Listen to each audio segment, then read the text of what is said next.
In the hills of Bihar, carved directly into one of the hardest rocks on Earth, lies a set of chambers that feel profoundly out of place in human history.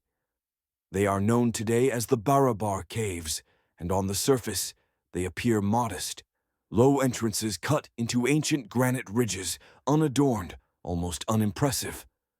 But step inside, and the illusion collapses immediately. The walls do not behave like stone. They reflect light. Sound ricochets unnaturally, returning sharper, louder, cleaner than expected. A whisper does not die in these chambers. It comes back altered, amplified, almost metallic. The surfaces are so smooth that modern visitors instinctively reach out to touch them, expecting glass or polished steel. Instead, they feel cold granite, worked to a precision that seems impossible for its age. The caves were carved more than 2,300 years ago, around the 3rd century BCE. This date is not disputed. Inscriptions carved near the entrances place their creation firmly within the reign of Emperor Ashoka, one of the most documented rulers of the ancient world. What is disputed, quietly, cautiously, is how these spaces were made, and more importantly, why. Archaeology labels the Barabar Caves as religious retreats, ascetic shelters, places of meditation. The official explanation is simple. Monks needed quiet, isolation, and permanence. Granite provided that. The Polish, we are told, was aesthetic, symbolic, spiritual, yet nothing else like it exists. The finish inside the caves, what scholars call the Mauryan Polish, does not appear gradually in Indian architecture. There are no rough predecessors, no transitional experiments, no learning curve carved into stone. It arrives suddenly, fully perfected, on some of the hardest material available, and then vanishes almost as quickly from the archaeological record. The Sudama Cave, the most famous of the group, is the clearest example.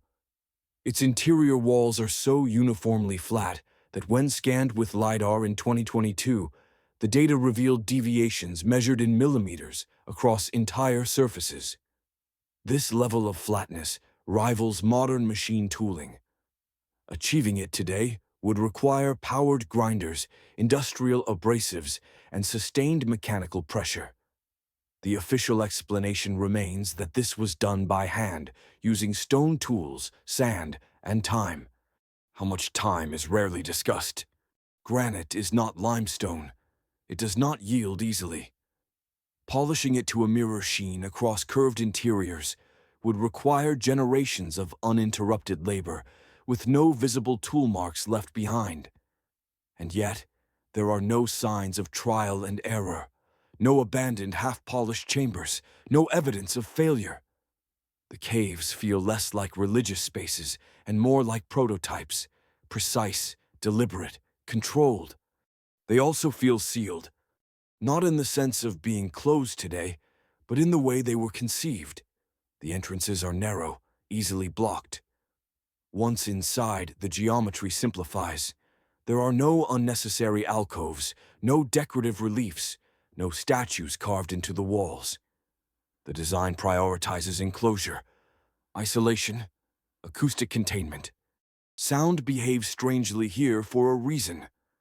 Smooth, curved surfaces amplify resonance. This could be ritualistic, or it could be functional. In enclosed spaces, sound amplification allows communication without proximity.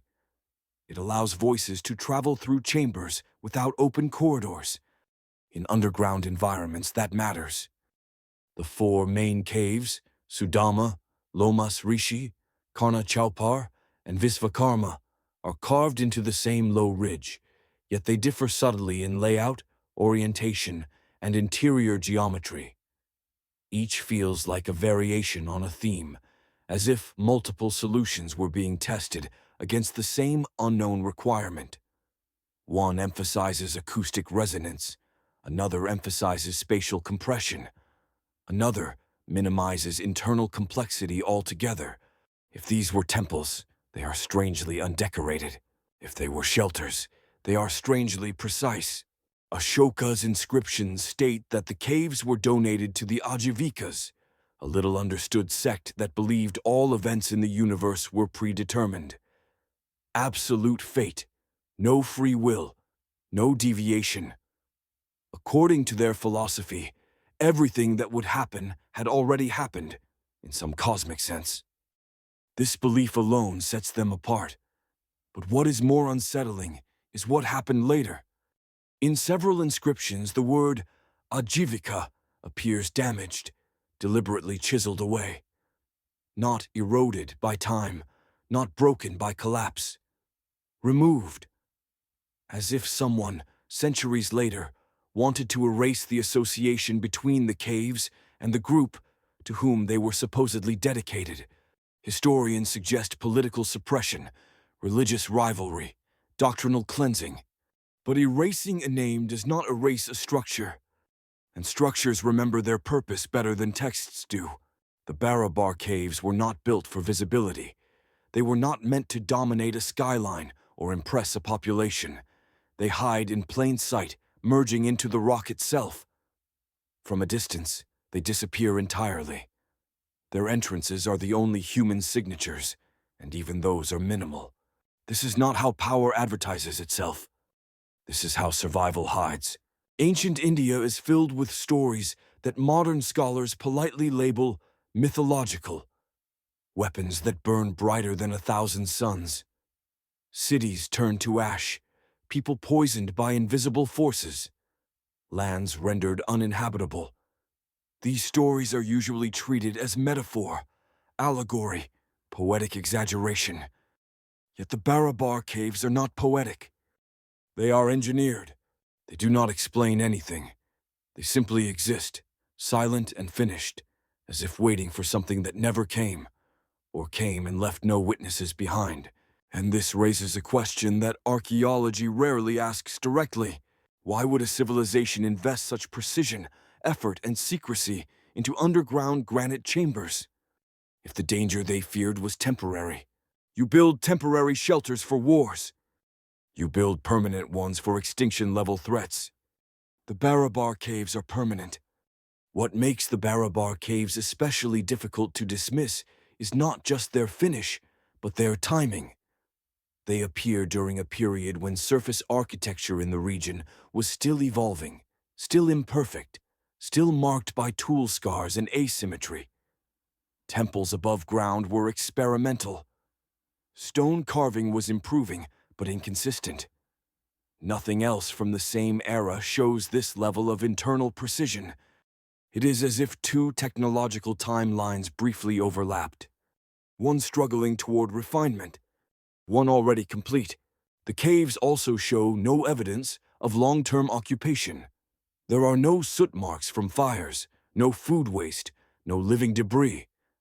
If these were monk dwellings, they were used sparingly, carefully, almost ceremonially, which again raises the problem of effort versus reward. You do not carve perfect granite chambers to sit in them occasionally, unless their value was not in daily use, but in availability. An insurance policy does not need to be used to be valuable. The geometry of the interiors suggests another uncomfortable possibility. The walls are not simply smooth. They are curved in ways that distribute pressure evenly across the structure. Stress points are minimized. Corners are avoided. The chambers feel resilient, as if designed to survive vibration, shock, or collapse above them. Granite itself is chosen for a reason. It resists heat. It resists radiation. It resists erosion. It does not crack easily under pressure. Modern military bunkers favor similar principles, though with different materials. Thickness, curvature, isolation. Again, this does not prove intent, but it establishes pattern. The Barabar caves are not isolated anomalies. They are simply among the earliest. Across the ancient world, underground spaces appear suddenly, often during periods of instability, and often with a sophistication that does not match surrounding construction. What differs is how openly those cultures spoke about them. India spoke in stories, and its stories are not subtle. In the Mahabharata, weapons are described that blind, burn, and poison indiscriminately. After their use, survivors are instructed to wash themselves, discard contaminated clothing, and avoid poisoned water. Entire regions are said to become uninhabitable. Scholars insist these are metaphors, yet the instructions are practical, procedural, strangely specific. If ancient people believed such destruction was possible, even once, what would rational preparation look like? Not shelters made of wood, not caves dug into soft earth, but sealed chambers carved into bedrock, places where heat dissipates slowly, where air can be controlled, where the outside world can be shut out completely. The Barabar caves offer no ventilation shafts visible today, but that does not mean air control did not exist. Small, easily concealed channels could have been sealed or collapsed over time. The polish itself limits particulate adhesion. Dust does not cling easily to smooth surfaces. Contaminants are easier to wipe away. Every detail invites interpretation, and every interpretation is uncomfortable. The official narrative insists restraint, religious use, symbolic intent, aesthetic experimentation. But archaeology often prefers the explanation that requires the fewest assumptions. And in this case, the fewest assumptions lead to the most troubling conclusion: that ancient people were not only imagining the end of their world, they were preparing for it. And if that preparation feels excessive, it may be because we are underestimating the threat they believed was real. The Ajavikas believed in inevitability, that everything unfolds according to a fixed cosmic order. If destruction was part of that order, resisting it would be pointless, but surviving it would not. You do not fight fate. You endure it. The cave's silence today is deceptive. They have survived earthquakes, weather, political collapse, and cultural erasure. Empires rose and fell above them. Religions replaced one another. Languages died. The caves remained unchanged. That is not the behavior of ceremonial spaces. That is the behavior of structures designed to outlast history.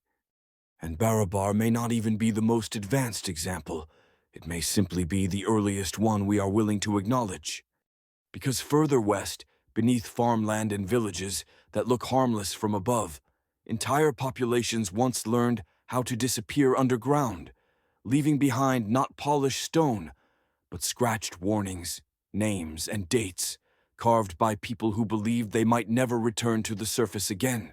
In northern France, beneath fields that appear ordinary even today, another solution to survival took shape, one far less polished, but no less deliberate.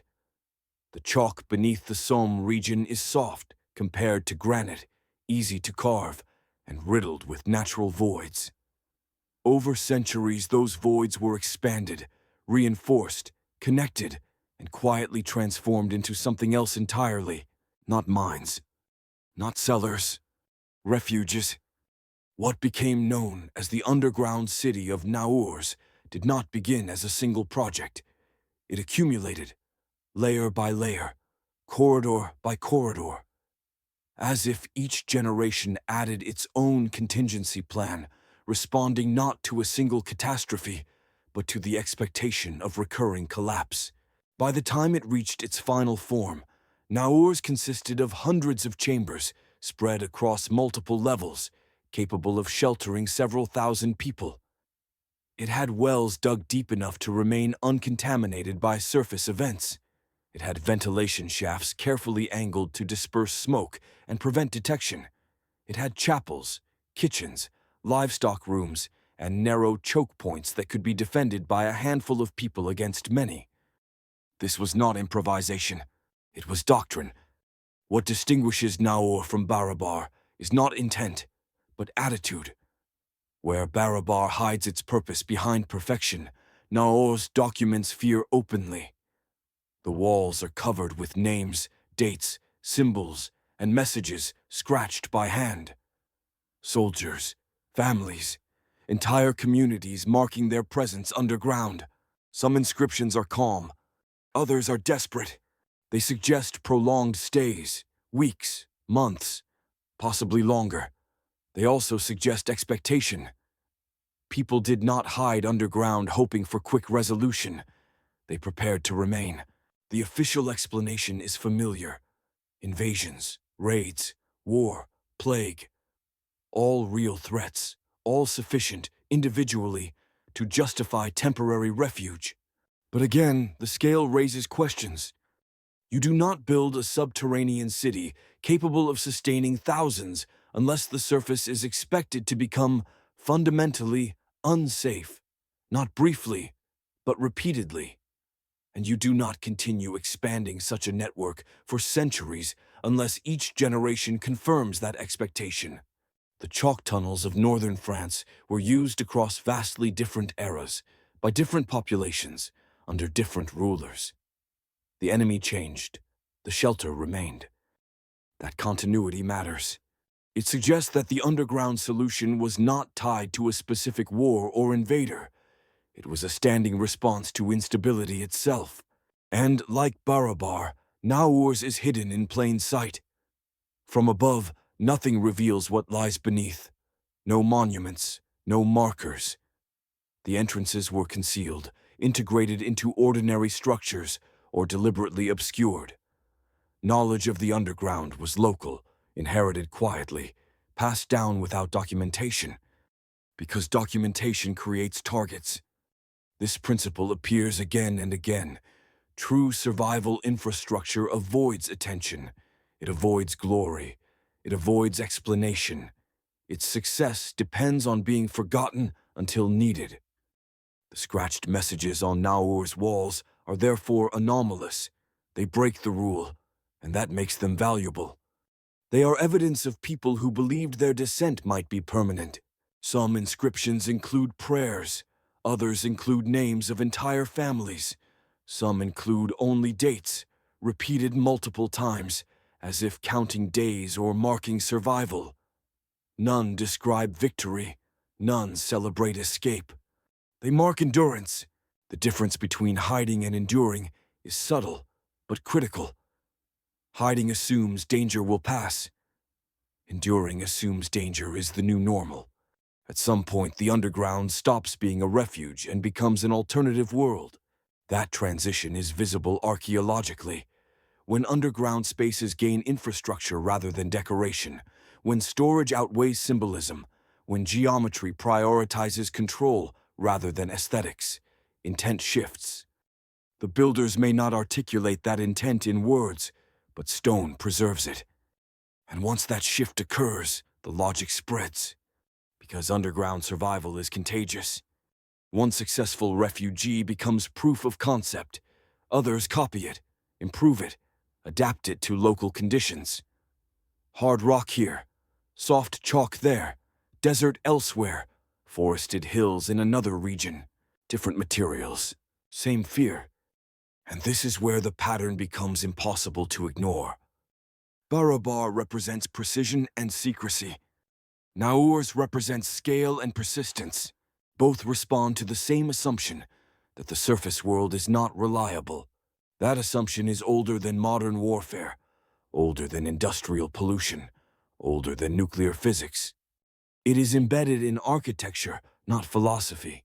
And if ancient people across continents reach the same conclusion independently, then the question is no longer whether they feared catastrophe. The question becomes what convinced them it was inevitable. Because fear alone does not carve cities underground. Experience does. South and east from Europe, the pattern repeats again, but with a refinement that suggests long familiarity with underground survival. In the arid regions of Anatolia, entire cities were carved not horizontally, but vertically, descending layer by layer into volcanic rock. Unlike the chalk tunnels of France or the polished granite chambers of India, these spaces were designed for density. The underground cities of Cappadocia were not retreats. They were population centers. Derinkuyu, the deepest of them, descends at least 18 levels underground.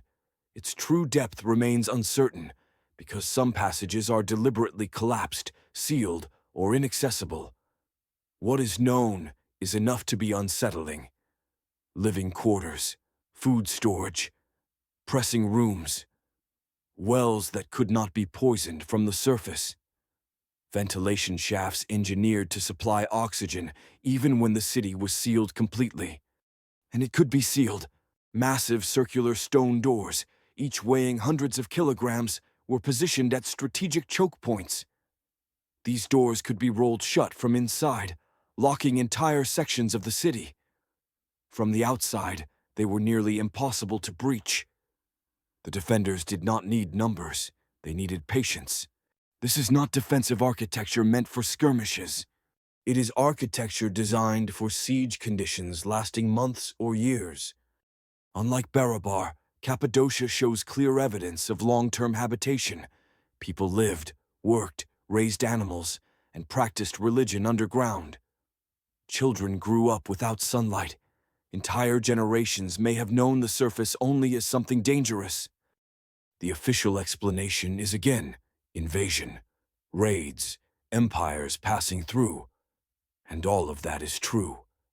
But it does not fully explain the level of redundancy built into these systems. Multiple ventilation shafts, multiple escape routes, multiple wells, repeated layers of defense. Redundancy is expensive. You only pay that cost when failure is unacceptable.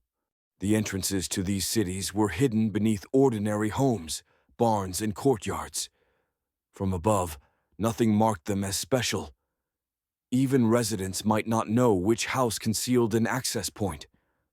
Knowledge was compartmentalized. This is a recurring theme. Secrecy increases survivability. And the more catastrophic the threat, the more absolute the secrecy becomes. Daring Kuyu was not meant to be evacuated in panic. It was meant to absorb a population smoothly, quietly, before chaos spread. Once sealed, it could vanish from the world above. No smoke, no sound, no movement. To an invader, or to something else entirely, the city would appear abandoned. The concept is disturbingly modern. Modern civil defense plans operate on the same principles. Early entry, controlled sealing, isolation from the surface environment, sustained life support underground. The difference is that modern bunkers are explained openly. Ancient ones were not. The further back we go, the less these structures are discussed in contemporary records. Texts mention wars, famines, divine wrath, but rarely do they mention the infrastructure built to survive them. That knowledge was practical, not symbolic. It was not meant for posterity, because posterity might not exist. And yet, here we are, discovering them anyway. The more of these sites we uncover, the harder it becomes to treat them as cultural quirks. India, France, Turkey. Different belief systems, different technologies, same conclusion. The surface world cannot be trusted. This conclusion does not require global communication. It requires only repetition. Enough cycles of destruction to convince societies that catastrophe is not an exception, but a phase. Once that belief takes hold, architecture changes. Above-ground monuments celebrate power. Below-ground structures prepare for loss. And below-ground structures are always more honest. They reveal what people feared when no one was watching. The uncomfortable implication is not that ancient people imagined the end of the world. Many cultures do that. The implication is that they planned for it with the confidence of people who had reason to believe it had happened before. Because you do not refine underground survival architecture across continents unless someone, somewhere, survived long enough to prove it worked. When these underground spaces are viewed individually, they can be explained away. A religious anomaly here, a military precaution there, local conditions, local fears, local solutions. Archaeology is comfortable with that framing because it keeps the past fragmented, manageable, non-threatening. But when they are viewed together, that comfort disappears. What emerges instead is a logic that transcends culture. Across continents, underground survival architecture converges on the same principles: concealment, isolation, redundancy, permanence. These are not artistic choices. They are survival imperatives. And survival imperatives do not emerge from imagination alone. They emerge from memory. Not written memory, structural memory. Stone remembers what texts forget. The Barabar caves show us what happens when precision is prioritized over symbolism. Naur shows us what happens when survival becomes communal doctrine. Cappadocia shows us what happens when the surface is no longer considered habitable by default. These are not stages of religious evolution. They are stages of adaptation. And adaptation implies pressure. Pressure implies repetition. Whatever ancient societies feared, they feared it often enough to redesign their relationship with the planet itself. The ground beneath their feet became safer than the sky above them. That inversion is profound. It suggests a worldview in which the surface world was unstable, dangerous, and periodically hostile to life. Modern humanity tends to assume that catastrophe scales upward with technology, that ancient disasters were smaller, simpler, more survivable. But the architecture tells a different story, one in which ancient people invested in solutions we associate with existential risk. They did not merely flee danger. They planned to outlast it. The most unsettling aspect of this pattern is not how advanced these structures are, but how quiet they are. There are no triumphal inscriptions celebrating survival, no monuments proclaiming victory over disaster. There is only functionality, clean lines, efficient spaces, silence. Silence is not accidental. Silence is what you want when the outside world is burning. If these structures were never used for their intended purpose, then they represent a civilization preparing for a catastrophe that never came. That would be reassuring. But if they were used, and archaeology cannot prove they were not, then they represent something else entirely. A response to events that did not make it into the historical record. Events that reset populations, erased witnesses, and left only infrastructure behind. History, after all, is written by those who remain on the surface. Those who go underground are rarely the ones who tell the story. And yet, they left something behind anyway. Not explanations, not warnings, but blueprints. Blueprints that appear again and again in places that should have nothing in common. Blueprints that suggest ancient humanity understood something fundamental about its own fragility. Something it learned not through prophecy, but through experience. The uncomfortable possibility is that we are not the first civilization to imagine the end of the world in technical terms. We are simply the first to believe it would be new. In the ancient world, survival was not only about hiding, it was about controlling the two things no living system can exist without: water and air. Food can be rationed, light can be sacrificed, space can be compressed. But water and breathable air cannot be improvised. They must be engineered. This is where the pattern becomes more unsettling, because wherever ancient people went underground, they solved these problems with a level of foresight that suggests more than short-term refuge. They designed systems meant to function when the surface environment itself could no longer be trusted. Petra, in what is now southern Jordan, is usually described as a city carved from rock. That description is misleading. What made Petra viable was not its facades, but what ran beneath them. A hidden network of channels, tunnels, pipes, and cisterns that transformed an arid desert into a controlled internal ecosystem. Rainfall in the region is unpredictable and scarce. Without artificial management, large populations cannot survive there. Yet Petra supported tens of thousands of people for centuries, not because of miracles, but because its builders treated water as a strategic asset. Water was captured kilometers away from the city, diverted through narrow, rock-cut channels, filtered through sediment traps, stored in underground cisterns, sealed from evaporation and contamination. Excess water was redirected to prevent flooding, erosion, and structural failure.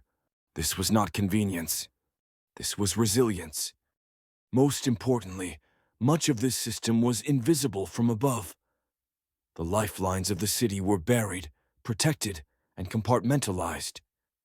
If surface structures were damaged or destroyed, the water system could continue functioning independently. That is not how cities are built when threats are temporary. That is how systems are built when collapse is expected. Petra's underground reservoirs were not simply storage, they were defensive. Narrow access points prevented sabotage. Redundant cisterns ensured that no single failure could doom the population. Some cisterns were carved so deeply into bedrock that even today their full extent remains unknown. And once again, there is an absence of explanation. Ancient texts celebrate Petra's wealth, its trade, its architecture. They do not dwell on the engineering beneath it. The most important part of the city was the least visible. The same logic appears elsewhere. In Iran, in Central Asia, in parts of North Africa, ancient qanat systems carried water underground across vast distances, sometimes tens of kilometers, with precise gradients that allowed flow without pumps. These systems were labor-intensive to build and easy to neglect, yet they were maintained for centuries. Why? Because surface water could not be relied upon. Climate shifts are often cited as the explanation. Droughts, desertification. But climate alone does not explain the degree of concealment. Nor does it explain why access points were often disguised, protected, or restricted. Water infrastructure becomes secretive when it becomes strategic, and strategy implies threat. Air follows the same pattern. In underground cities and chambers, ventilation is rarely accidental.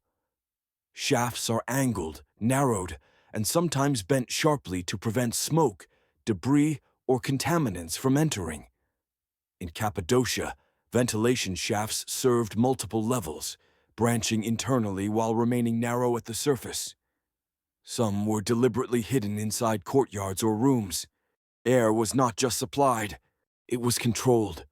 This matters because in enclosed environments, air is vulnerability. Smoke kills faster than weapons. Gas kills silently. Contaminated air makes shelter useless. Ancient builders may not have spoken in terms of chemistry, but they understood suffocation. They understood fire. They understood poison. Their solutions reflect that understanding.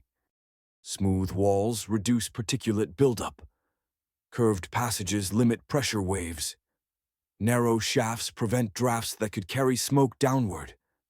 In some sites, ventilation paths could be blocked internally, sacrificing airflow to prevent intrusion. Again, redundancy appears. Multiple shafts, multiple cisterns, multiple compartments. These are not features of places meant to be abandoned quickly. They are features of places meant to remain sealed. One uncomfortable question follows naturally. What were they sealing themselves from? Human enemies can be negotiated with, bribed, defeated, or outlasted. But environmental collapse offers no such options. You cannot reason with firestorms. You cannot intimidate poisoned air. You cannot wait out a surface that has become lethal. In those conditions, the underground becomes not a hiding place, but a filter, a barrier between life and an external world that has crossed a threshold. And thresholds are the key. Ancient catastrophe narratives rarely describe gradual decline. They describe sudden transitions, a before and an after, a moment when the rules change and survival depends on whether you were already prepared. Infrastructure built for thresholds looks different from infrastructure built for everyday life. It is overbuilt. It is conservative. It anticipates worst-case scenarios. Petra's water system does not assume normal rainfall. Cappadocia's ventilation does not assume clean air. Barabar's granite chambers do not assume surface stability. These systems assume failure. And failure, in this context, is not local. It is systemic. What separates preparation from paranoia is specificity. General fear produces vague responses. Specific fear produces engineering. And the more specific the preparation, the more defined the threat must have seemed. This is where the ancient underground systems begin to resemble something disturbingly familiar. In Petra, water channels are not merely buried, they are shielded. Many are carved into cliff faces and then sealed with stone slabs, leaving only narrow inspection openings. This design does not protect water from evaporation alone. It protects it from deliberate contamination, from debris, from surface events that introduce toxins, ash, or biological decay into open reservoirs. Contaminated water does not need an army to spread. It only needs gravity. The Nabateans understood this. Their channels maintained consistent gradients, preventing stagnation. Sediment traps were placed strategically, forcing heavier particles to settle before water entered cisterns. This is filtration, passive but intentional. The question is why filtration mattered so much. If the threat were limited to drought, open reservoirs would suffice. If the threat were limited to siege, wells alone would be enough. But Petra's system anticipates something else, a surface that periodically delivers unsafe water. That implies events that alter the environment itself. Ashfall, chemical contamination, mass die-offs, events where rain becomes dangerous rather than life-giving. Ancient texts across multiple cultures describe such moments. Darkened skies, rains that bring illness, rivers that turn foul. These accounts are often dismissed as metaphor, yet the infrastructure built in response to them is literal, and literal things tend to be honest. Air systems show the same honesty. In Cappadocia, ventilation shafts are not vertical chimneys. They are irregular, angled, and sometimes intentionally narrowed near the surface. This design reduces airflow velocity, limits pressure differentials, and prevents sudden influxes of smoke or dust. These are not features meant for comfort. They are features meant for survivability. In modern terms, they resemble blast mitigation, shock absorption, filtration by geometry rather than material. Ancient builders did not calculate overpressure values, but they understood collapse. They understood what happens when something violent moves through air. They shaped stone accordingly. In some underground complexes, ventilation shafts double as defensive structures, narrow enough to deny access, deep enough to isolate. Some could be blocked internally, sacrificing airflow temporarily to prevent intrusion or contamination. This choice reveals priorities. Breathing is essential, but sealing the system was sometimes more essential, which implies moments when air itself was dangerous. This is not conjecture. It is architectural logic. If air is always safe, you do not build the ability to shut it off. The more these systems are studied, the clearer it becomes that ancient people were not simply hiding from enemies. Enemies do not poison air permanently. Enemies do not alter rainfall for generations. Enemies do not make the surface world fundamentally unreliable. Environmental catastrophe does. And environmental catastrophe is rarely singular. It comes in cycles. A flood does not end civilization. Repeated floods do. A fire does not end habitability. Repeated firestorms do. Once cycles are recognized, preparation changes. You stop reacting. You start planning. The underground becomes infrastructure rather than refuge. This shift is visible archaeologically. Early underground spaces are simple. Later ones are complex, interconnected, redundant. They show iteration, learning, improvement. Someone tested these systems. Someone learned what worked and what failed. And that knowledge spread, even without writing. Because it was embedded in stone. Petra's hidden water arteries, Cappadocia's layered air systems, and the sealed chambers of Barabar share a common assumption. The surface cannot always be trusted to provide the basics of life. That assumption is not philosophical. It is operational, which leads to a more uncomfortable thought. If ancient people were preparing for periods when water and air became dangerous, then whatever they feared was not localized. It affected entire regions, perhaps entire continents. It was not a raid. It was not a single war. It was a condition, and conditions do not negotiate. They either end or they force adaptation. Underground adaptation is extreme. It requires abandoning sunlight, agriculture, and surface movement. It demands social restructuring, discipline, and planning across generations. No society chooses this lightly, unless the alternative is worse. There are moments in the archaeological record where the surface world appears to fail suddenly, without warning, and without clear cause. Entire layers of habitation vanish. Settlements are abandoned en masse. Tools remain where they were last used. Fires burn hot enough to alter stone. And then, nothing. These moments are often explained individually. A flood here, a war there, a climate shift somewhere else. But when examined collectively, they suggest something more systemic. A surface that periodically becomes lethal. In multiple regions tied to advanced underground systems, researchers have documented signs of extreme heat events that cannot be easily explained by known ancient technologies. Stone vitrification, melted brick, soils fused into glassy layers. These phenomena are rare, localized, and difficult to date precisely, which makes them easy to ignore. But they exist. In parts of the Middle East and South Asia, archaeologists have identified layers where cities appear to have been exposed to temperatures far exceeding what conventional fires can produce. Organic material disappears entirely. Stone changes structure. The occupation ends abruptly. What follows is often a gap. Centuries with no rebuilding, no reoccupation, no continuity. When life returns, it does so cautiously, sometimes somewhere else entirely. This pattern aligns uncomfortably well with the logic embedded in underground architecture. If surface conditions could suddenly cross a threshold into lethality through heat, airborne contamination, or something not well understood, then retreating underground becomes the only rational response. The question is not whether ancient people understood the physics involved. The question is whether they recognized the outcome. You do not need to understand radiation to understand that people fall ill after exposure.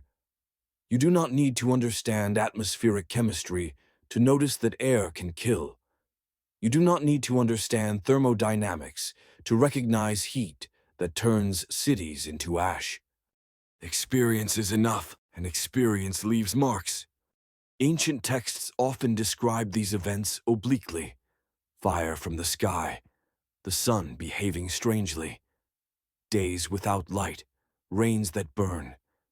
These descriptions are rarely specific because specificity would require language that did not exist yet. Architecture, however, does not require metaphor. Architecture responds directly. Thick rock overhead, curved interiors, buried lifelines, minimal openings. These are not symbolic choices. They are defensive ones. It is tempting to assume that ancient catastrophes were local, isolated, and survivable. But the scale of underground preparation challenges that assumption. People do not abandon surface agriculture lightly. They do not engineer entire alternative environments unless remaining above ground has proven catastrophic. And they do not do it once. They do it repeatedly. This repetition implies memory, not cultural myth, but operational knowledge passed down through practice, through design, through the quiet insistence of elders who remember what happens when the world above becomes hostile. This knowledge does not need to be written. It needs to be built. Which brings us back to the most troubling aspect of all, the calmness of the preparation. There is no urgency carved into these spaces, no improvisation, no chaos. They are measured, balanced, controlled. They reflect a worldview in which catastrophe is not exceptional, but cyclical. A storm you wait out underground, a fire you endure beneath stone, a poisoned surface you outlast. And if you believe that cycles eventually pass, then building underground is not surrender. It is patience. At some point, preparation stops being about survival in the abstract and becomes about timing, not whether catastrophe will occur, but when. This shift changes everything. It turns shelters into systems, and systems into doctrine. Ancient underground architecture reflects this shift clearly. These places were not built in panic. Panic produces mistakes. Panic leaves evidence of haste. What we see instead is calm, methodical design carried out over long periods, often refined across generations. That implies confidence, not optimism, but certainty. Certainty that the surface world would fail again. The most unsettling realization is that none of these cultures treated their underground systems as permanent replacements for surface life. Agriculture continued above ground, trade continued, cities flourished. The underground was not an alternative civilization. It was a contingency civilization, a parallel world, dormant but ready. This suggests that ancient people did not expect the end of the world to be final. They expected it to be temporary. Severe, yes. Lethal, yes. But survivable, if you were prepared early enough and sealed yourself away long enough. That belief requires precedent. It requires a past in which the world ended badly, and then restarted. Not in mythic terms, in practical ones. This may explain why ancient catastrophe stories rarely end in total annihilation. There are always survivors, always a remnant, always a return. The emphasis is not on destruction, but on continuity. Underground survival makes continuity possible. What remains unexplained is how widespread this assumption appears to have been. Independent cultures, separated by geography and language, arrived at remarkably similar solutions.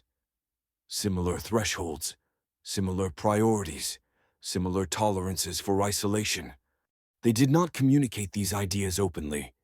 They encoded them in stone, which may be why modern archaeology struggles to address them. Stone does not argue. It does not explain itself. It simply exists, forcing interpretation on those who encounter it. And interpretation becomes uncomfortable when it challenges the assumption that ancient people were less aware of existential risk than we are, because the underground systems they built suggest the opposite. They may have been more honest. They accepted that the surface world could betray them, that the sky could turn hostile, that water could poison, that air could kill. And instead of dismissing those possibilities as unimaginable, they prepared quietly, efficiently, and without drama. They did not ask whether catastrophe was likely. They asked how long they would need to stay hidden. That question alone reframes everything. It turns Barabar's polished granite from curiosity into necessity. It turns Petra's buried water into lifelines. It turns Cappadocia's depth into patience. And it leaves us with a final, deeply uncomfortable thought. If ancient people planned to survive conditions they believed would pass, what conditions are we planning for today? Because modern bunkers follow the same logic, the same priorities, the same silence, different materials, same fear. If water keeps the body alive and air keeps it breathing, sound does something else entirely. It carries presence, it reveals movement, it betrays life. In underground environments, sound is not background, it is information. Ancient builders understood this with unsettling clarity. In many subterranean structures, acoustics are not accidental byproducts of enclosed space. They are engineered features. Walls curve where straight lines would suffice. Ceilings dome where flat stone would be easier to carve. Passages narrow and widen rhythmically, as if designed to shape how sound travels, dies, or returns. The Barabar caves are the earliest known example where this becomes impossible to ignore. Inside Sudama, a single clap echoes sharply, returning almost instantly, clean and metallic. The sound does not diffuse, it rebounds. The effect is so pronounced that even casual visitors notice it without prompting. This has been explained as ritual, chanting, meditation, spiritual resonance. That explanation is not wrong, but it is incomplete, because acoustic amplification serves more than ritual. It allows small sounds to travel far. It allows whispers to be heard across chambers. It allows movement to be detected without light. In darkness, sound becomes the primary sense. In underground, darkness is constant. Later underground sites expand on this principle. In Cappadocia, some passages carry sound far beyond line of sight. Footsteps echo through vertical shafts. Voices travel upward and downward, distorted but detectable. This allows inhabitants to monitor activity across multiple levels without visual contact. In defensive terms, this is surveillance. In survival terms, it is early warning. Sound can tell you if someone is approaching. It can tell you if a chamber is occupied. It can tell you if a structure is intact. But it can also betray you, which is why many underground complexes show acoustic compartmentalization. Some chambers amplify sound, others absorb it. Rough surfaces dampen resonance. Narrow corridors muffle footsteps. Sharp turns break sound waves. This suggests selective use. You want sound to travel where information matters. You want silence where concealment matters. This duality appears repeatedly. It is not decorative. It is functional. In the hypogum of Hal Saflieni in Malta, carved more than 5,000 years ago, acoustics reach a level that borders on the unsettling. Certain chambers resonate strongly at specific frequencies. A human voice can trigger vibrations felt throughout the structure. Modern tests show that low-frequency sounds propagate in ways that affect the body directly. Official explanations again emphasize ritual, oracle chambers, ceremonial chanting, altered states of consciousness. And again, that may be true. But ritual does not require such precision. Survival does. Low-frequency sound travels farther and penetrates obstacles better than high-frequency noise. It can be felt through stone. It can signal presence across sealed spaces. It can coordinate movement without visual contact.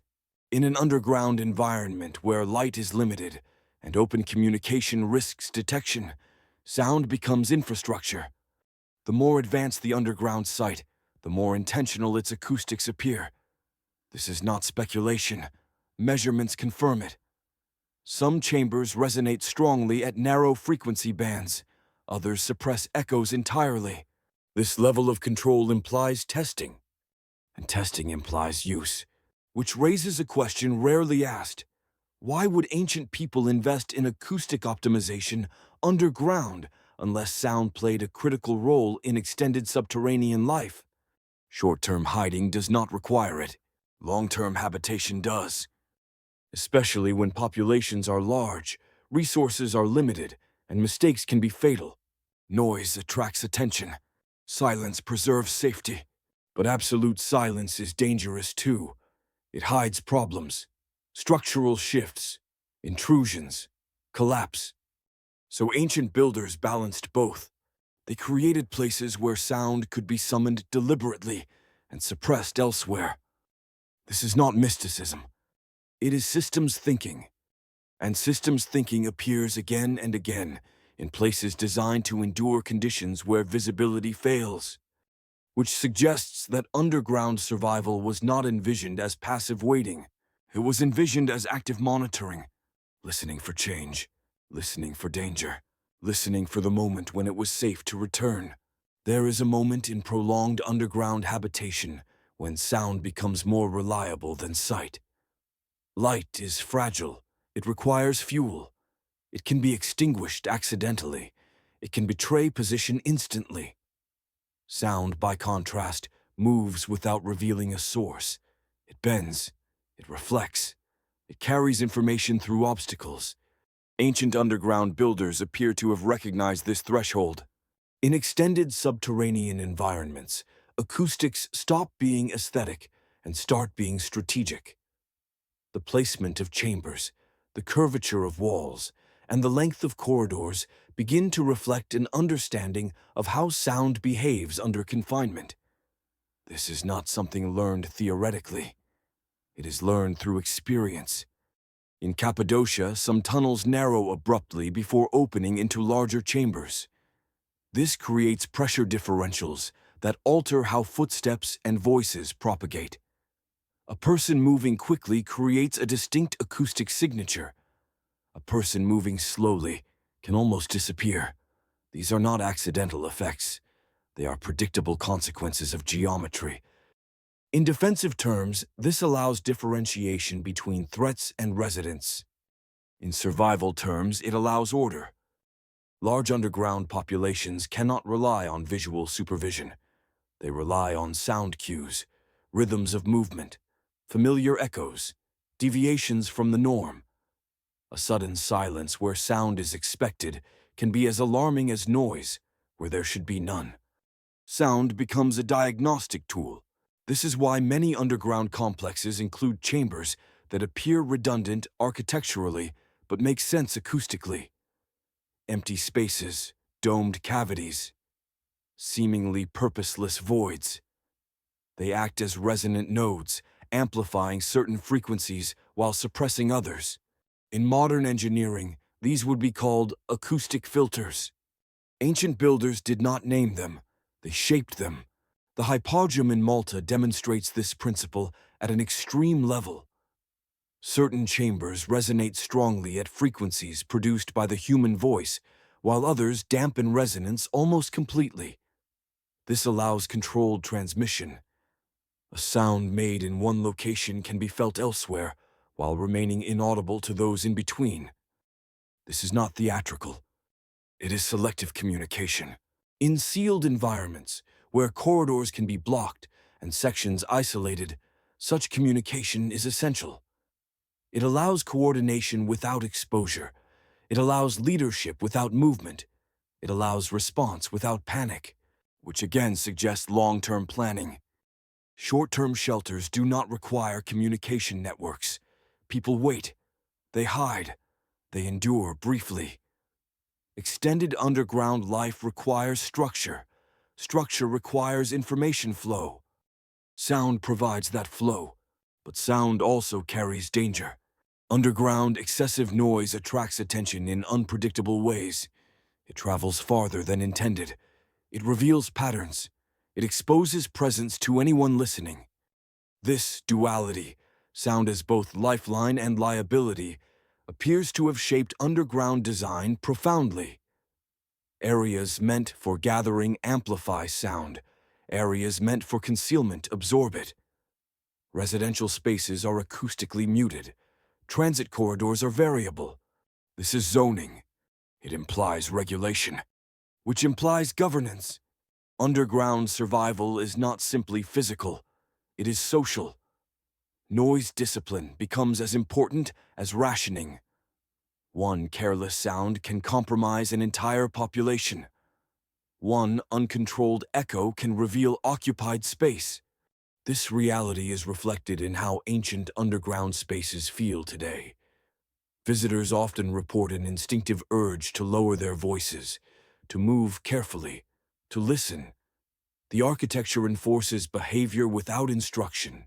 Stone teaches silence, and silence, in this context, is not emptiness, it is awareness. The unsettling implication is that ancient people expected to be listened for, not by wildlife, not by other humans alone, but by something that made noise dangerous. This does not require speculation about its nature, only acknowledgement of the response. When sound is treated as risk, The environment is assumed to be hostile in ways that exceed simple human threat. Armies make noise, but armies do not require total acoustic suppression. Environmental hazards do. Firestorms roar, collapsing cities thunder. Shock waves move faster than people. In such conditions, listening becomes more important than seeing. It tells you when the danger has passed, when the ground has settled, when the air is safe again.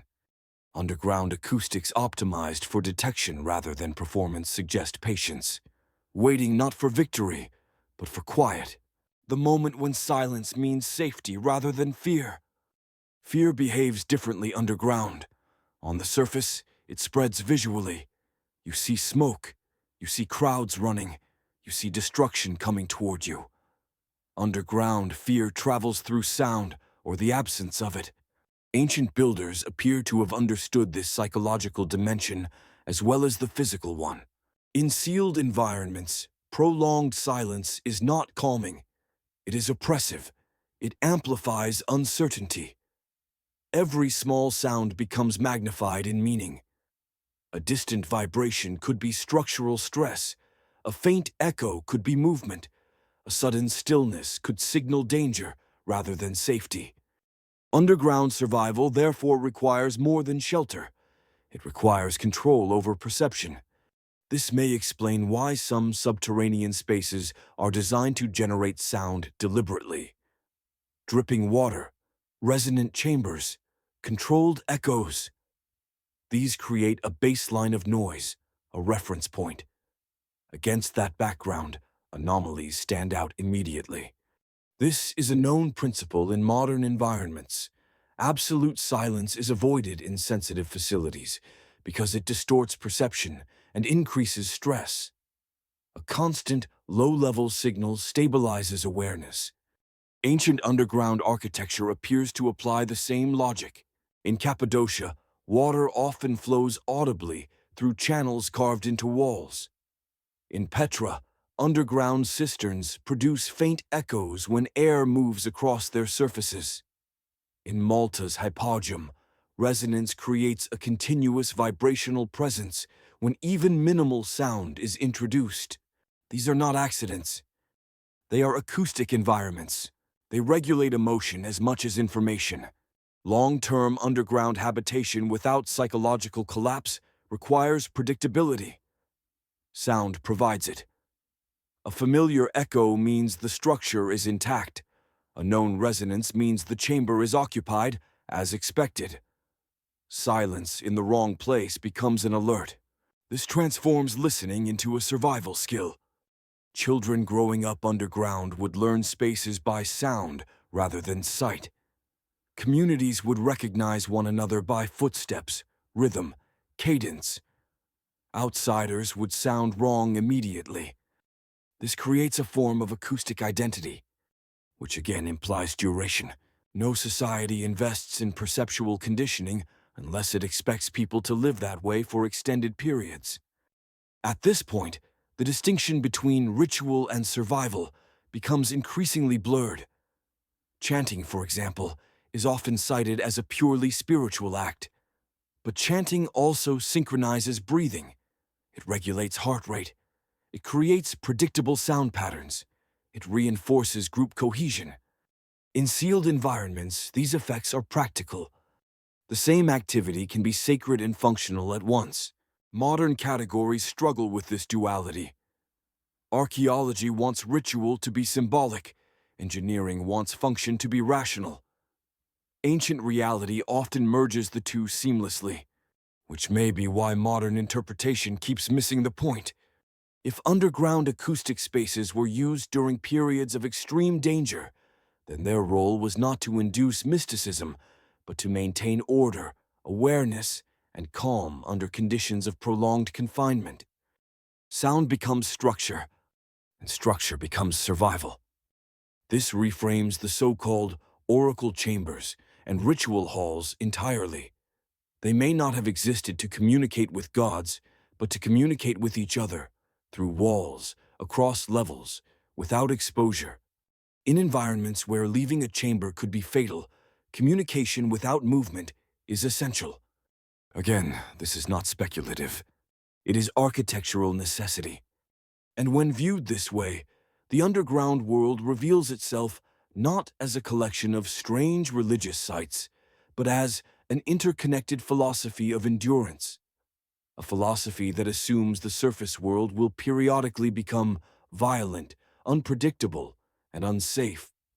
When that happens, vision fails first, smoke blinds, darkness spreads, structures collapse, sound remains, which is why ancient underground builders treated it with such care. They were not listening for revelation. They were listening for the end of danger. At the deepest level, sound in underground architecture serves one final purpose that is rarely discussed: confirmation. Not confirmation of presence, but confirmation of absence. The absence of chaos, the absence of collapse, the absence of whatever made the surface uninhabitable in the first place. When catastrophe strikes above ground, it announces itself loudly. Firestorms roar, structures fail, wind howls through broken cities. Shock waves ripple through air and earth alike. Underground, these events do not appear visually. They are felt and heard. Vibrations travel through stone long after the cause is gone. Low-frequency waves linger. The ground hums. Walls tremble. For those sealed beneath, sound becomes the only indicator of what is happening outside. This is where the patience encoded into underground acoustics becomes apparent. Ancient underground spaces were not designed to tell people when to emerge quickly. They were designed to tell them when not to. Silence, in this context, is not safety. Silence is ambiguity. Only when the stone itself returns to familiar acoustic behavior does the underground world know that the surface has stabilized. This waiting requires discipline measured in weeks, months, possibly years. And discipline requires trust. Trust in the structure. Trust in the system. Trust that remaining underground longer than seems reasonable is safer than emerging too early. Such trust does not come from theory. It comes from memory. Communities that survived previous surface catastrophes would know the cost of impatience. They would know that danger does not end when the noise stops abruptly. It ends when the ground settles into a known, stable pattern. That pattern can be heard. This is why acoustic continuity matters. This is why resonance is controlled. This is why echoes are predictable. Any deviation becomes meaningful. Any unfamiliar vibration becomes cause for alarm.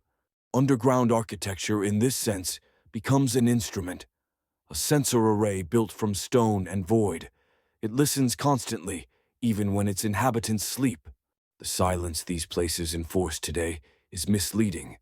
They are quiet because they are empty. But when occupied, they would have been alive with subtle sound, regulated, familiar, controlled. Noise meant danger. Familiar resonance meant survival. When this perspective is applied consistently, the line between ritual space and survival infrastructure dissolves completely. What appears ceremonial may have been practical. What appears symbolic may have been functional. The categories themselves become modern projections.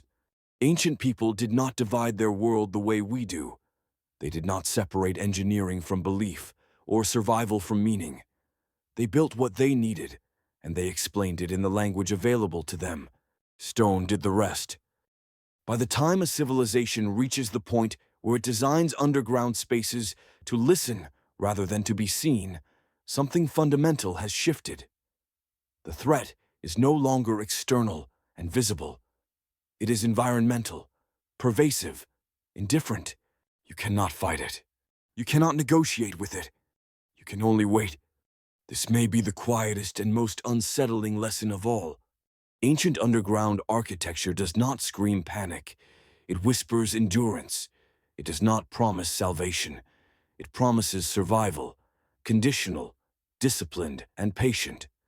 And it suggests that those who built these places believed that the most dangerous moment was not when catastrophe began, but when it seemed to end. Because that is when people make mistakes. There are places in the archaeological record where history does not fade gradually, but breaks. Cities do not decline. They stop. Layers of habitation end abruptly, sealed beneath debris that shows no signs of slow abandonment. Tools lie where they were dropped. Walls stand half-melted. Streets vanish under vitrified soil. These are not the fingerprints of time. They are the fingerprints of events. In multiple regions connected to advanced underground systems, archaeologists have documented stone that behaves as if it were briefly subjected to temperatures far beyond those produced by conventional fire. Brick fused into glassy masses, granite fractured and softened, sand transformed into vitrified layers. These phenomena are rare, localized, and often dismissed because they do not fit comfortably into established timelines. But they exist. In the Indus Valley, at sites like Mohenjo-daro, skeletons were once reported lying where they fell, with no signs of burial or prolonged decay. The reports are contested today, often softened or reinterpreted. But early excavators were struck by the suddenness implied by the remains. Life appeared to have stopped in place. No gradual evacuation, no rebuilding atop ruins, just an end. In parts of the Middle East, ancient cities show evidence of intense thermal exposure, followed by long periods of abandonment. Occupation layers are separated by centuries of silence. When people return, they build differently, as if knowledge has been lost or deliberately set aside. This phenomenon is not isolated.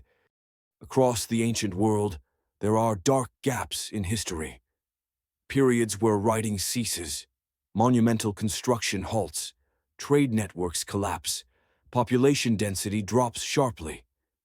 These gaps are usually explained as social or political disruptions, invasions, economic failure, climatic stress, all plausible. But plausibility is not proof. What remains uncomfortable is how often these gaps align with evidence of sudden destruction rather than slow decline. And how often, after such gaps, societies seem cautious, smaller, more inward-looking, more focused on survival than expansion, as if something had gone wrong on a scale that discouraged repetition. Vitrified stone is particularly difficult to explain away. To melt silica-rich materials requires temperatures exceeding those of most ancient fires by orders of magnitude. Even intense urban fires rarely sustain such heat long enough to alter stone at scale. Lightning strikes can vitrify sand locally, but not entire city layers. Yet the evidence appears sporadically, stubbornly. When it does, it often coincides with myths of great destruction. Fire from the sky, the sun behaving unnaturally. Days of darkness followed by devastation. These stories are typically treated as symbolic. But symbolism does not melt stone. Physics does. This does not mean ancient people understood the mechanisms involved. Understanding cause is not required to recognize effect. If entire cities were destroyed in moments of overwhelming heat or force, survivors would remember the outcome, not the explanation. And memory shapes preparation. If such events occurred even once within living or cultural memory, the response would not be philosophical. It would be practical. It would involve distancing oneself from the surface. It would involve thick stone overhead. It would involve patience and concealment. It would involve going underground. This is where the pattern begins to close in on itself. Underground systems appear not in isolation, but in proximity, geographic or cultural, to evidence of sudden surface failure. Not everywhere, but often enough to matter. The relationship is not one of direct proof, it is one of correlation. And correlation, when repeated across continents and millennia, demands attention. Ancient people did not leave us blueprints of their disasters.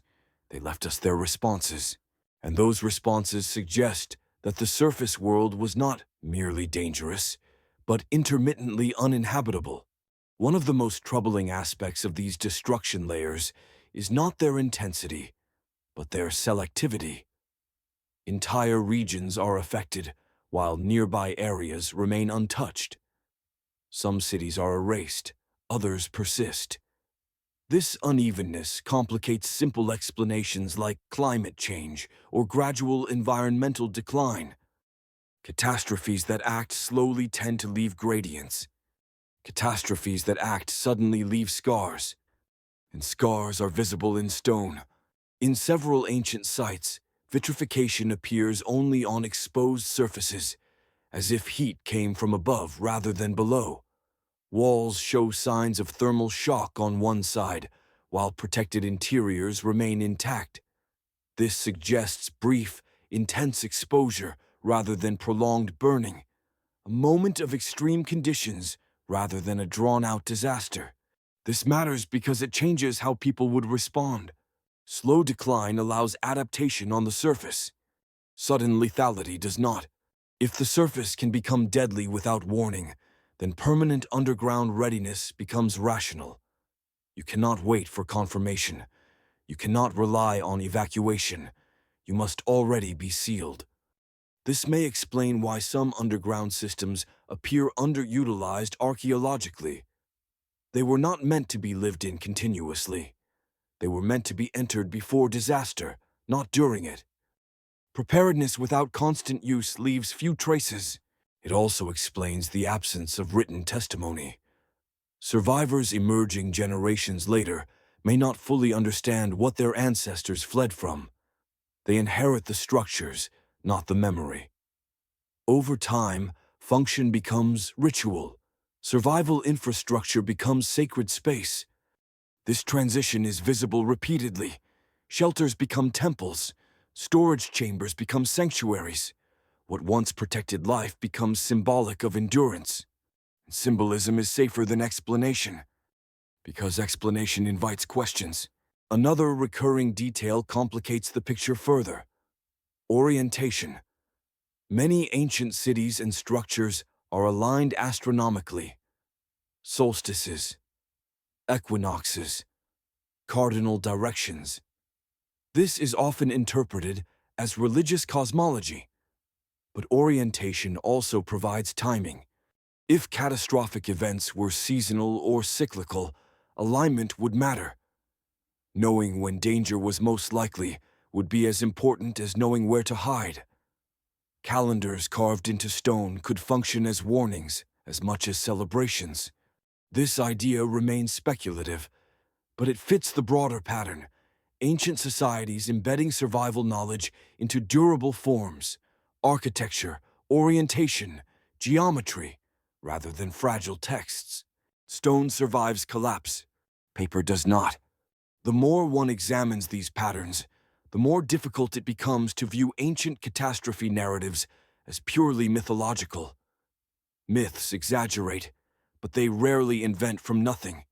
They compress experience into story, and story persists when data is lost. Which brings us to the most unsettling implication of all. If ancient people experienced events capable of rendering large areas uninhabitable, even temporarily, then modern assumptions about the uniqueness of global catastrophe are flawed. We may not be facing unprecedented risks, but familiar ones, reframed through modern technology. Different causes, similar outcomes. The underground solutions we build today echo ancient logic almost perfectly. Controlled air, filtered water, acoustic isolation, redundant systems, secrecy. We call them bunkers. They called them something else. Or perhaps they did not name them at all. Because naming a thing gives it presence, and presence invites attention. Better to let stones speak quietly. Official chronologies prefer continuity. They favor gradual change, incremental development, and linear progress. Gaps are uncomfortable. Sudden reversals are inconvenient. Events that do not leave written records are treated cautiously, often relegated to the margins or explained away as local anomalies. This is understandable. History is reconstructed from fragments, and fragments demand order. But order is not the same as truth. When destruction is sudden and widespread, it often erases the very mechanisms that would record it. Archives burn, administrations collapse, specialists die. Writing ceases not because people forget how to write, but because survival takes priority over documentation. Silence in the record does not imply peace. It often implies interruption. Across multiple ancient civilizations, there are periods where material culture simplifies abruptly. Complex tools disappear. Architectural ambition shrinks. Trade networks retract. Writing systems are abandoned or reduced to minimal use. These transitions are usually framed as decline, but decline suggests slowness.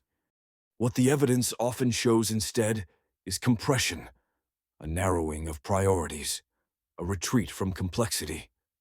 As if societies, after experiencing something overwhelming, chose resilience over expansion. This pattern appears after the Bronze Age collapse, after the fall of certain Indus Valley cities, after disruptions in the Eastern Mediterranean. The causes are debated endlessly. Sea peoples, climate stress, internal conflict, all possible, none definitive. What remains consistent is the aftermath. People rebuild smaller. They decentralize. They rely less on surface monuments. And in some regions, they expand underground. Chronology struggles with this because it prefers cause and effect narratives that can be neatly described. Catastrophic events that leave ambiguous physical traces but profound behavioral shifts resist simple classification. They are too destructive to ignore, too unclear to explain comfortably, so they are diluted. Labeled as transitions rather than ruptures. But underground architecture does not dilute. It responds directly to rupture. It does not hedge. It overprepares. It assumes worst-case scenarios because it has no luxury not to. This creates a tension between what the ground tells us and what timelines allow us to accept. Stone indicates that ancient people sometimes expected the surface world to fail catastrophically and without warning. Chronology prefers to see those expectations as symbolic or exaggerated. Both cannot be fully right. The reluctance to integrate catastrophic discontinuities into official history may stem from a deeper discomfort. Acknowledging that civilizations can be erased suddenly challenges the narrative of steady human progress. It suggests fragility rather than inevitability. Underground systems tell a different story. They suggest that ancient people did not believe in guaranteed continuity. They believed in cycles, in resets, in periods when the world becomes hostile and survival requires withdrawal rather than adaptation. This worldview does not produce grand surface monuments. It produces shelters, and shelters do not fit well into celebratory histories. They are quiet, defensive, and pessimistic by nature, which may be why they are often explained away as religious eccentricities or local responses rather than as parts of a broader pattern. Patterns imply shared experience. Shared experience implies events large enough to cross cultural boundaries, and events large enough to cross boundaries are hard to ignore, unless ignoring them feels safer. Because if ancient people endured sudden, devastating surface catastrophes and adapted by going underground, then the question shifts uncomfortably toward the present. Not whether such events are possible, but whether they are cyclical, and whether forgetting them is part of the cycle. When all these fragments are placed side by side, a difficult picture emerges. Not a single disaster, not a single cause, but a pattern of disruption that ancient societies seem to recognize intuitively, even if they could not fully explain it. The surface world was not stable. It could fail suddenly, violently, unevenly. And when it did, the consequences were severe enough to reshape behavior for generations. This realization does not require lost technologies or forbidden weapons. It requires only acknowledgement of scale. Natural events can be catastrophic without being gradual. Cosmic impacts, massive atmospheric disturbances, volcanic winters, firestorms triggered by cascading effects. These do not announce themselves politely. They arrive, overwhelm, and depart, leaving survivors to interpret what remains. Survivors rarely rebuild the same way. They remember what failed. They reinforce what endured. Stone endures. Depth endures. Secrecy endures. This is why underground architecture becomes more than an engineering choice. It becomes a worldview, one that accepts vulnerability and responds not with dominance, but with concealment and patience. Above ground, civilizations compete. Below ground, they wait. The long silences in history may not represent ignorance or stagnation. They may represent recovery. Periods when populations were smaller, quieter, more cautious. Periods when survival mattered more than progress. Underground systems fit naturally into this interpretation. They are not evidence of technological superiority, but of humility. An admission that control over the environment is limited, and that sometimes the safest response is withdrawal. This humility is absent from most historical narratives. We prefer stories of conquest, innovation, expansion. Retreat feels like failure. But retreat can be wisdom. The ancient builders of underground spaces did not leave warnings carved in stone. They left options, places where life could persist when normal assumptions collapsed. They did not insist these places would be needed. They simply ensured they existed. That distinction matters. It suggests that ancient people were not obsessed with catastrophe. They were realistic about it. They knew that the surface world could betray them. They did not know when. They did not know why.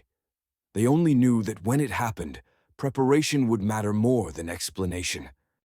And so they prepared. The traces we see today, melted stone, abandoned cities, architectural caution, underground expansion, do not tell us exactly what happened. They tell us how people responded to what they believed could happen again. That belief shaped civilizations quietly, persistently, and without fanfare.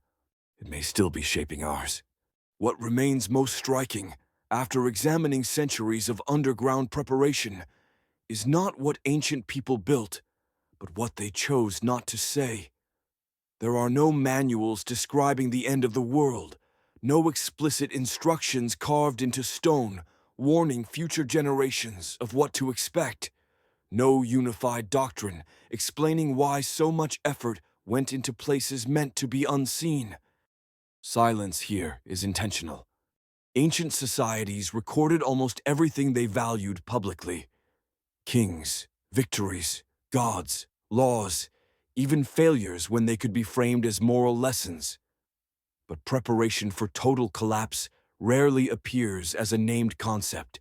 It exists instead as infrastructure, embedded into landscapes and forgotten until rediscovered. This suggests a boundary ancient people were careful not to cross. Naming a threat gives it power. Describing it invites fear. Fear spreads faster than preparation ever could. If catastrophic knowledge becomes widespread, it destabilizes society long before any disaster occurs. People flee too early. Resources collapse. Authority erodes. Panic does more damage than the event itself. Ancient leaders may not have articulated this in modern psychological terms, but they understood the outcome. The safest way to preserve survival knowledge was not to teach it openly, but to build it into stone, where it could not be argued with or misused. Underground shelters do not require belief. They require only access. This may explain why so many ancient subterranean spaces were later rebranded as religious or ceremonial sites. Ritual provides legitimacy without explanation. Sacred space discourages casual interference. It limits access naturally, without force. Religion, in this context, becomes camouflage. Not deception, but containment. Knowledge dangerous to the unprepared is sealed behind symbolism. Those who need to know already know. Those who do not are kept at a distance by reverence rather than fear. This approach is subtle, and it works. Over time, function fades and meaning shifts. Shelters become shrines. Survival systems become myth. The original purpose dissolves into interpretation, and yet the structure remains usable, which may have been the point all along. Because the future is unpredictable, but human behavior is not. When catastrophe threatens, people look for shelter instinctively. They follow what already exists. They do not need to be told why it was built, only that it works. Modern societies behave no differently. Today, we also avoid speaking plainly about existential risk. We use abstractions, scenarios, probability models. We debate timelines and likelihoods. But quietly, without ceremony, we build. We build bunkers beneath mountains. We build sealed facilities far from cities. We build redundant systems hidden from public view. We justify them as continuity planning, as defense, as precaution. Ancient people likely used similar language, different words, same impulse. The unsettling realization is that modern underground infrastructure mirrors ancient logic almost perfectly. Controlled air, filtered water, acoustic isolation, redundancy, secrecy. The belief that certain knowledge is safer when distributed through architecture rather than discourse. We are not more open about catastrophe than our ancestors were. We are simply more technical, and like them, we prefer not to dwell on why such preparation feels necessary. We focus on capability, not cause, readiness, not explanation, because explanation raises uncomfortable questions. Silence is not merely the absence of speech. In this context, it is a strategy, a method of preserving stability in the face of uncertainty. Ancient societies learned, perhaps painfully, that openly discussing the possibility of total collapse can be as destructive as the collapse itself. When people believe the end is imminent, they stop maintaining the present. Fields go untended. Trade halts. Trust dissolves. Preparation must therefore be quiet, incremental, almost invisible. Underground construction allows this. It does not disrupt daily life above. It does not require mass participation. It can be framed as religious devotion, storage, or tradition. Its true purpose remains ambiguous, even to those living above it. Ambiguity is protection. This is why ancient catastrophe knowledge appears fragmented, encoded in myths here, in architecture there, in ritual practices elsewhere. No single source carries the full picture. Only when these fragments are assembled does the pattern emerge, and assembling them requires distance in time. For those living within the system, full clarity may have been unnecessary or even dangerous. You do not need to know why the shelter exists to use it correctly. You only need to trust that it does. Trust, not understanding, is the currency of survival. This principle scales. The larger the population, the more dangerous full transparency becomes. Not because people are incapable of understanding risk, but because collective fear amplifies unpredictably. Leaders, elders, and builders likely understood this intuitively. They prepared without announcing. They planned without alarming.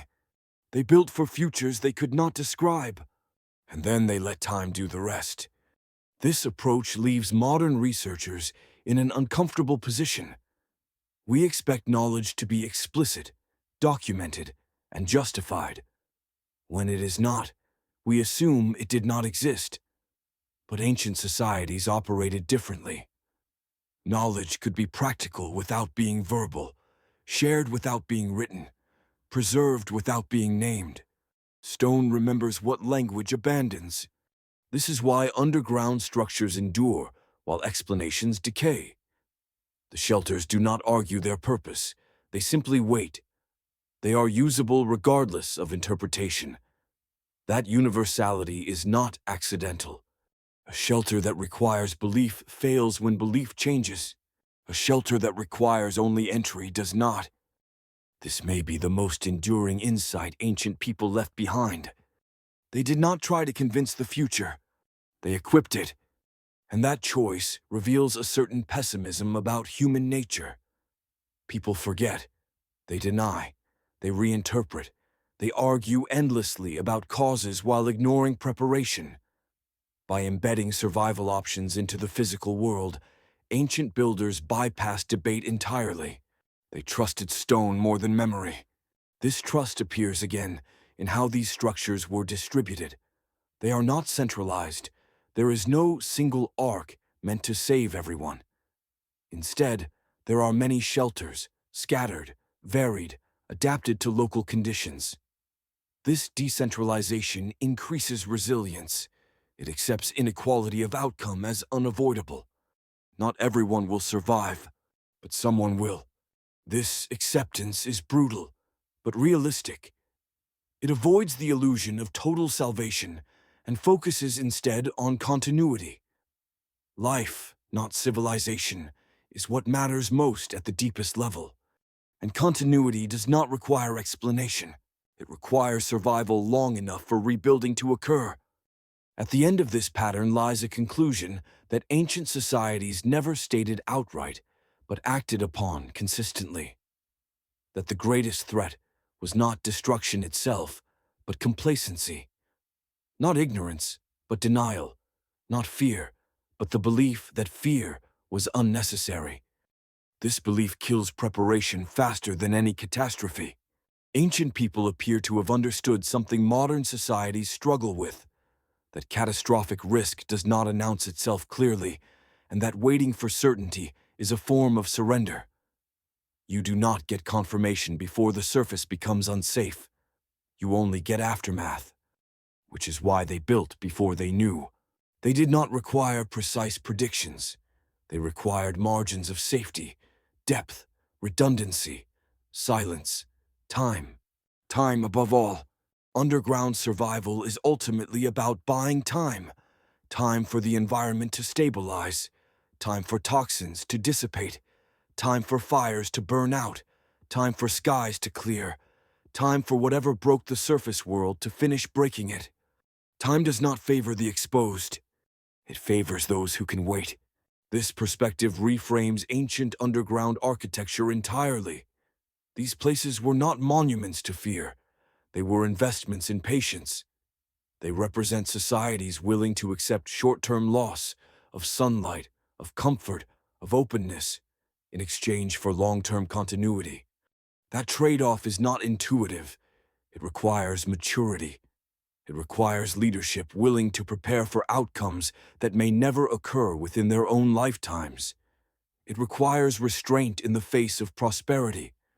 Prosperity breeds denial, which may explain why underground preparation often intensifies after periods of success.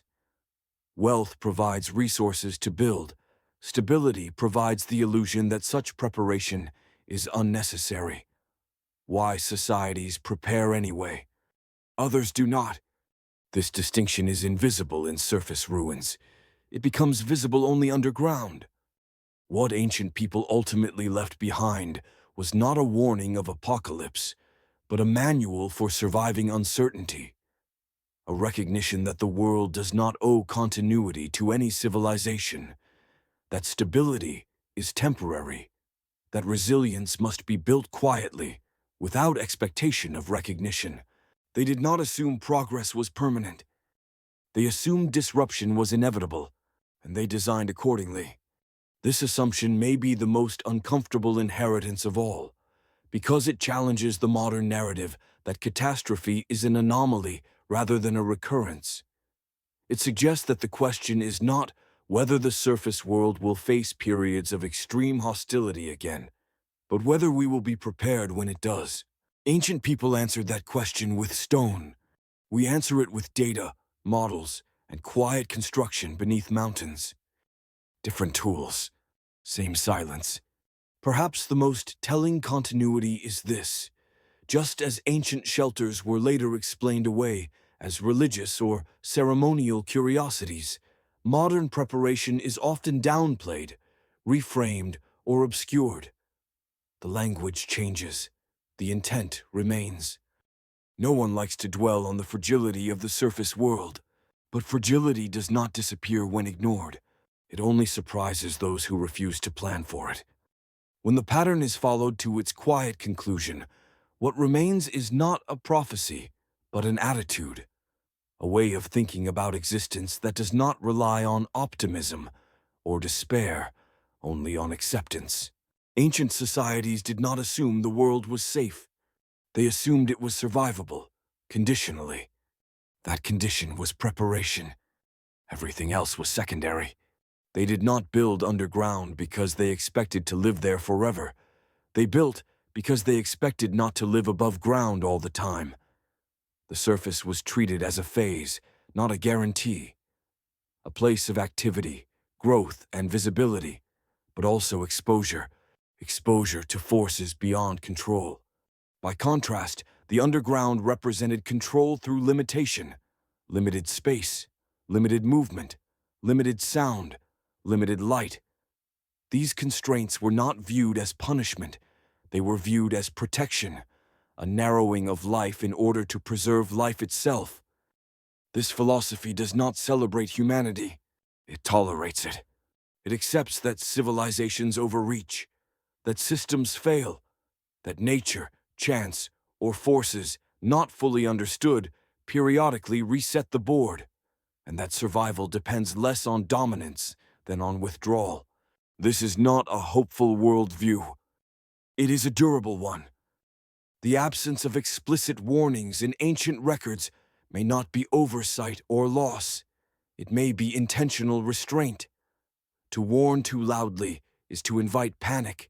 To explain too clearly is to be disbelieved. To insist is to be ignored. So they did the only thing that works across time. They carved chambers into bedrock. They hid lifelines beneath cities. They shaped sound, water, and air into systems that could function when normal assumptions failed. They trusted that when the time came, someone would understand enough to use what remained, not because it was explained, but because it existed. That trust in continuity without instruction is profound. It suggests that ancient people believed less in teaching the future and more in equipping it. They did not assume wisdom would survive. They assumed stone would, and stone has. What we call mysteries today may simply be preparations whose original context is gone. We ask what these places were for because we have forgotten what it feels like to expect the surface world to become lethal without warning. We prefer to believe that such expectations belong to myth, but the architecture disagrees. It does not argue. It does not persuade. It waits. And waiting is the one thing underground spaces do better than any other structure humans have ever built. If there is a message embedded in all of this, it is not a warning about the future. It is a reminder about the past, that humanity has faced moments when the safest response was silence, concealment, and patience, that those moments did not end history. They interrupted it, and that after interruption, life resumed, not because the world became kinder, but because someone had planned for the interval when it was not. The underground does not promise survival for everyone. It promises survival for someone. That may be the most honest promise civilization has ever made.